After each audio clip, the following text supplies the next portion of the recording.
So hello guys, what's up and welcome back to my YouTube channel. It's me, your girl barrister NEZE. NEZE Peperempe. And this is NEZE Peperempe. Welcome back to the channel and compliments of the season. How are you guys doing? How are you guys preparing for Christmas? Wherever you are, begin to drop down in the comment section. Where are you even watching me from? Where are you watching me from? Let me know where you're watching me from down in the comment section. So guys, yes, welcome to another video. And in today's video, I'm going to be doing a checklist of things that you should do when you buy a house abroad. When we got our home a few months ago, one or two people put down in the comment section that I should please create this checklist, but somehow I've not had so much time for NEZE Peperempe. All my energy has been on NEZEville and other projects that we have on, like our community. I hope you guys have joined our exclusive and premium community where we talk about life, marriage, relationships, and everything that will make you a well-rounded and better version of yourself. QR code on the screen, links down in the comment section. So yes, the first thing in the checklist that you must do is to change the locks to up your security. And I'm putting this as number one because it is not only vital, it is important. It has to do with your safety and your security, which should of course rank paramount. Remember that when the building was going on, when the construction of the property was going on, so many people had access to the code, to the keys, right? You don't know who has an extra key. You don't know who still has the code. You don't know if it's a criminal or someone that has the instinct to commit crime, or a serial killer that still has, the codes to your house. So it is always advisable that once, in fact, before you even move your family in, please get locksmiths to change the locks. If it has to do with pin, you have to change the pins, up your security, change the pin to the garage entrance, not just to the main front door. If possible, please put security cameras. It is very important. Yes, Canada, especially the area I stay, Alberta or Edmonton or my own quadrant, is very safe. There hasn't been any record of crime in this area. I follow the group on Facebook and all of that. There hasn't been any record of crime in this area, but it is better to be safe than sorry. Crimes don't announce itself most times before it happens. So it's better to be safe, right? So get your internet connection company, whatever internet connection company you use. They'll also have a security coverage.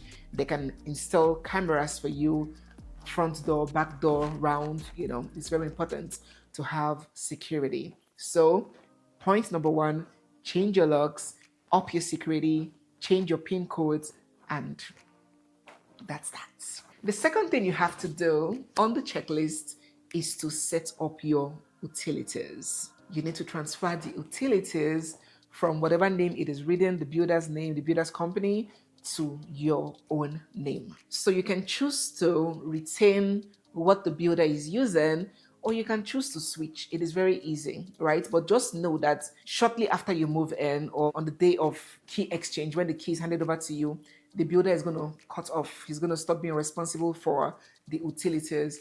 So you can make your inquiries. All these utilities companies, they have their packages, they have incentives, they have their bargains. You can reach out and compare and contrast which one is given the best offer. When I say utilities, I mean the company that will be responsible for supplying your water, supplying electricity, and supplying gas. So ensure you have that handled, have that changed to your name, have the best bargain possible, get yourself a good deal, and have that set up. Number three, the next thing on the checklist is your internet. Now, I chose to mention this separately from other utilities because for other utilities like the gas, water, light, you don't need to do much. In fact, the same day you call them, they can have everything set up. But for the internet, they need time. So let me give you an example. You use TELUS, for example, in your old apartment or the rented apartment you were staying in before you got a new home. If you need TELUS to come disconnect the internet connection at the former place, because it's not something that you can do by yourself, they are going to send a technician to come and disconnect it and set you up at the new place.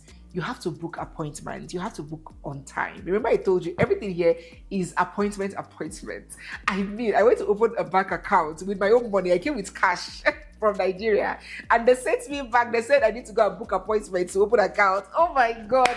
I just pinched myself. I said, in Nigeria, we bankers, we trek under the sun and under the rain to go and get customers. But you guys, customer entered your bank and you're telling the person to go back with the money to go and book appointments.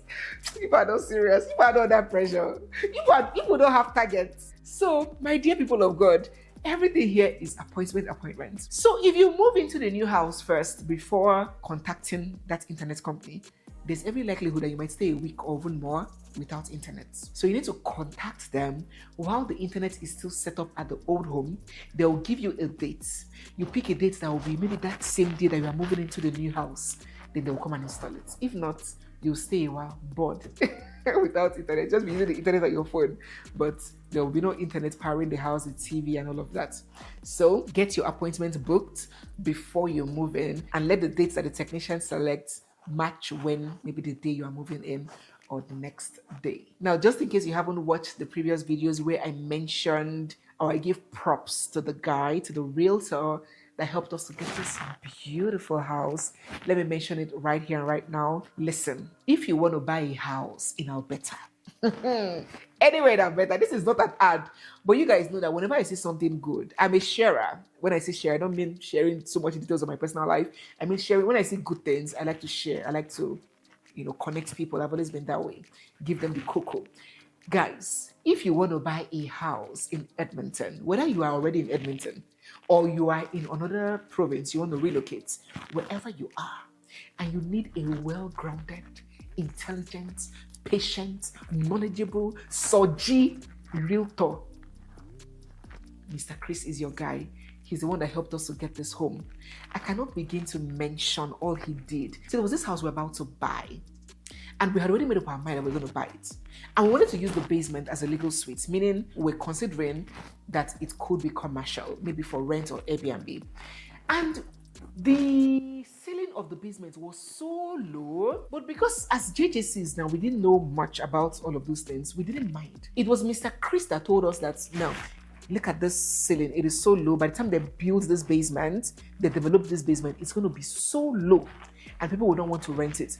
I cannot begin to mention the many tips, the many mistakes that we would have made if Mr. Chris was not there to guide us. He didn't mind that, oh, we've gone to several houses. Let them take this one since they like it. I beg, what's my business? He would rather take us for more showing than to make us buy something that is not good for us. So, I've given you guys the cocoa.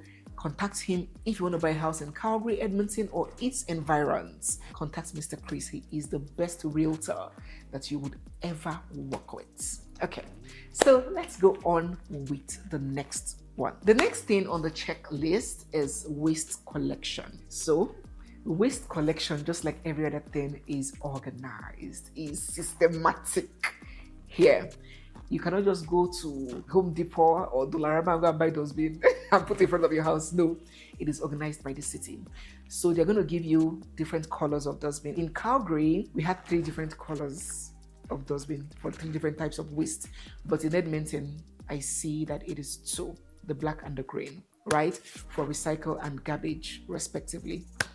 Let me know what it's like in your province. So you cannot just go buy yours and put. You have to contact the city by dialing 311. So you call them, you tell them that you have a new house, and they will supply you with waste bins. So have that done before you move in, because as soon as you move in, you start producing waste in the house, so you don't end up being stranded, not knowing where to dispose it. Next, you have to do when you buy a new home is to update your address everywhere. And boy, oh boy, I have done this one too many times. I can't begin to count.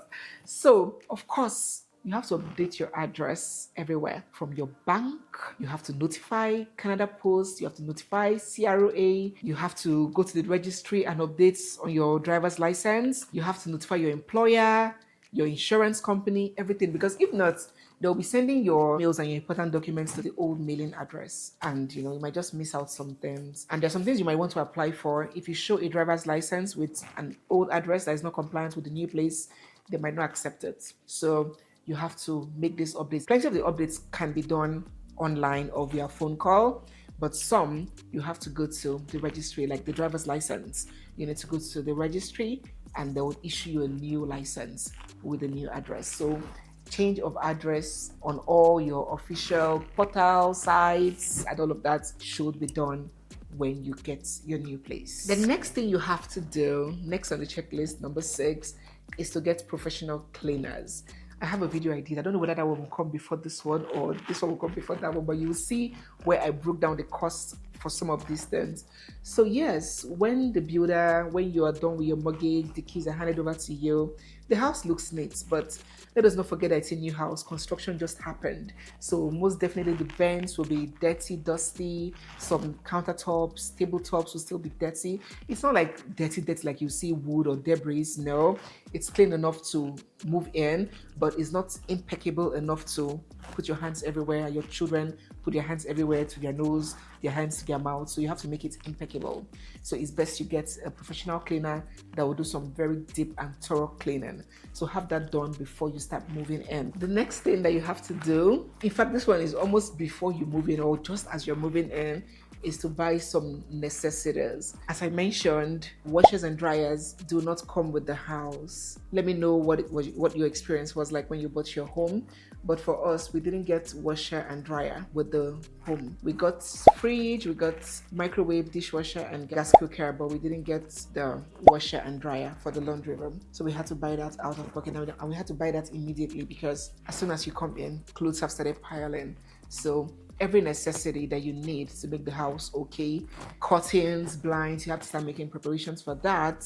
Some people like to ship their curtains from Nigeria. They prefer curtains all over the house and they feel it's more affordable to have it done there. But we didn't do that. We just got it here. We didn't have power or time for that.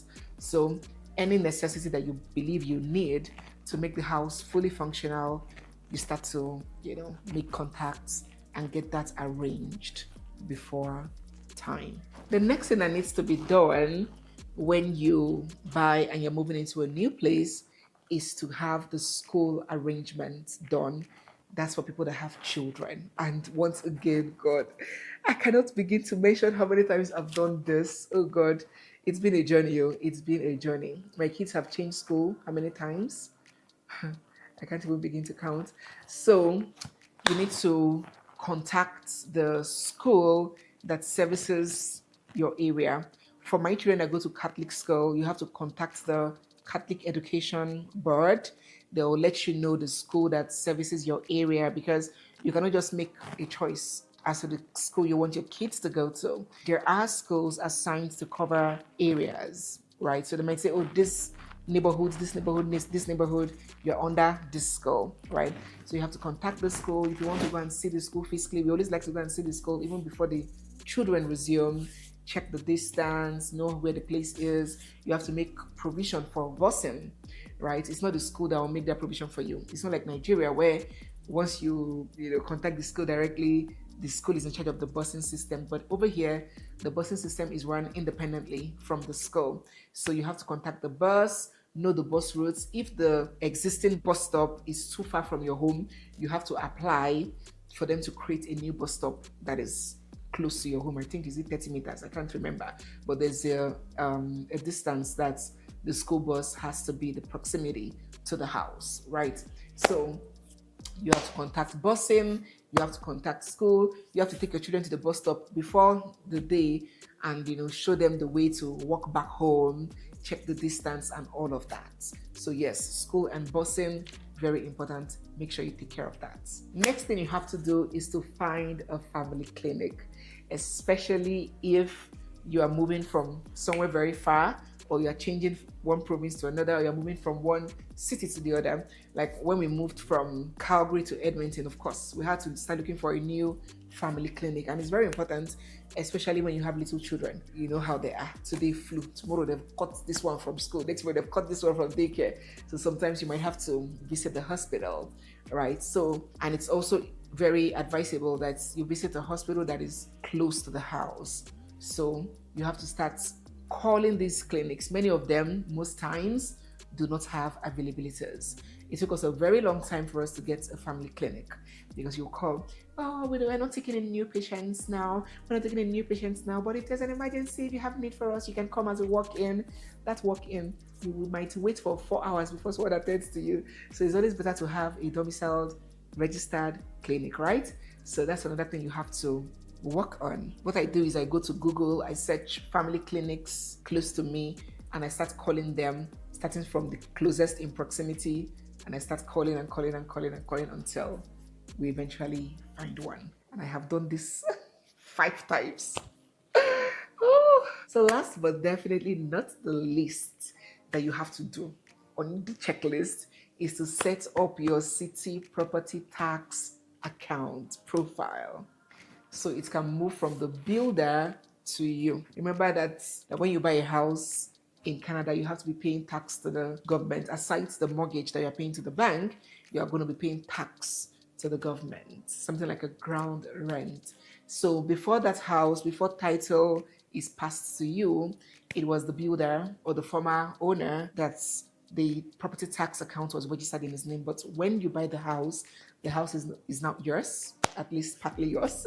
So you need to change the property tax account to your own name. It can be done online, so you don't need to visit any office to have it done. In fact, a lot of the things that I mentioned in this video can be done online, and that's the beautiful thing. That's why the stress of doing it is not as weighty as it should have been. Just imagine if it was in countries where, you know, life and stress are not taken seriously, where you have to go and queue one office. Someone like me that have moved 6-7 times, I would have died along the way. But because, yes, it can be hectic, but it wasn't designed to kill you. You just be at home, you make phone calls, you can do a lot of things on the phone without having to step out. So that's what makes it beautiful, for the fact that you don't have to go through excruciating stress and torture to have all of these things done. So guys, yes, this is the checklist that I created. This is the checklist that I worked with. It really helped me. I thought to put it out there for those who are in the process of buying or have just bought, so they don't forget anything. For those who are aspiring to buy, I wish you all the best. God will butter your bread. Share that this abroad, when we come, we'll be successful here. We'll do very well here. We'll never regret leaving our home countries, okay? So just keep pushing. God is your strength. So guys, yes, thank you so much. Thank you for watching. Don't forget the realtor that I introduced us to, Mr. Chris. If you are looking at buying a home in this province of Alberta, he is your go-to guy. He would help you. You will never regret buying through him. Thank you so much for watching. It's me, your girl, Barrister NEZE. And this is NEZE Peperempe. I'll see you guys in my next one. For now, bye.